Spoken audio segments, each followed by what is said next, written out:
Presidenta del Banco Central Europeo está hablando ya.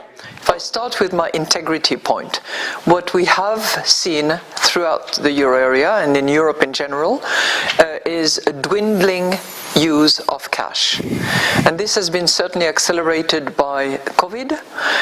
It has been tempered a bit during the terrible invasion of Russia against Ukraine, because there was suddenly a little appetite for cash yet again.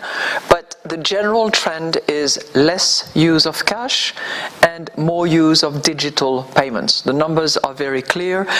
We have seen a decline of 72% to 59% in terms of use of cash, and the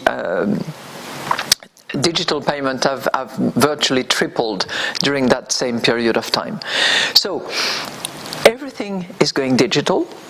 People are clearly expressing a preference for it, and there is no reason why we as a central bank should not be exploring also the reason why digital cash can be of good use. And as my colleague and friend François calls it, he says it's cash plus, because it is digital. Now, it is intended to be safe, it is intended to be sovereign, and it is intended to be available to all, anywhere, anytime, and at the cheapest possible cost, possibly at no cost, for the most basic functions. So that's the sort of integrity of the system, to make sure that we have an alternative to cash, and to make sure that there is actually an anchor to our monetary policy and to the sovereignty of our monetary action, which, if cash dwindles away, is then anchored into a digital payment. Now, the second aspect of it is the resilience. It's to make sure that we can safeguard European payment autonomy. Because when you look around and when you look at your wallet and you look at your telephone and see the applications that you use for payments or the cards that you use for payment, you very soon realize that those means of payments are not necessarily European. So we just have to be careful, as we have experienced recently with other instruments that are of critical use, such as energy. It's very unhealthy to rely on one single source of energy. It's very unhealthy to rely on one single source of payment.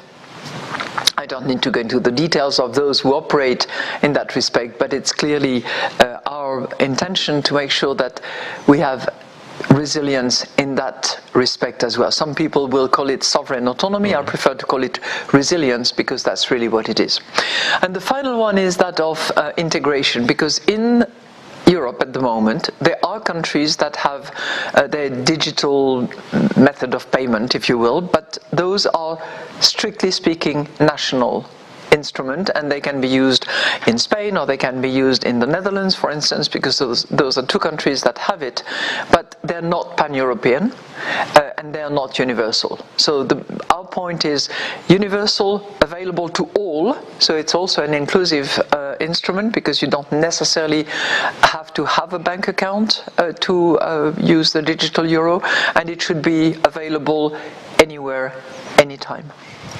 Voila. It's, I guess, what we call the tangible marker of trust. That kind of sort of link, I think, is very much what you have in mind. I think this way. Bueno, pues ahí tienen declaraciones de Lagarde respecto al euro digital, que ha dicho que tiene que cumplir varias características, entre otras cosas la universalidad, y también que esté disponible para todo el mundo, incluso para aquellos que no disponen de una cuenta bancaria. Gabriel Montalto está siguiendo el mercado mientras habla Christine Lagarde.